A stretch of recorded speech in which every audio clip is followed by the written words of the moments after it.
Nei, þið hérna, gaman að sjá okkur. Ég heiti Einar Einstaki og ég töframaður. Og ég var að reyna að leysa þennan Rubik's kúb. Ég veit ekkert hvernig ég á að gera það. Jú, ég lærði einhvern tímann. Jú, ég með hann. Þetta er svona lítill kubbur og ég ætla að sýna ykkur hvað aðferð notaði þegar ég var yngri.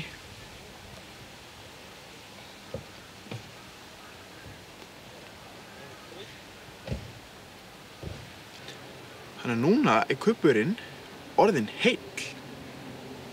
En þið verða að passa ykkur því ég er búinn að æfa þetta í mörg ár. Að prófa þetta ekki endilega því að þetta getur bara fest í hálsinum eitthvað, það er ekki sniðugt. Ætli ég geti sett þennan upp í mig?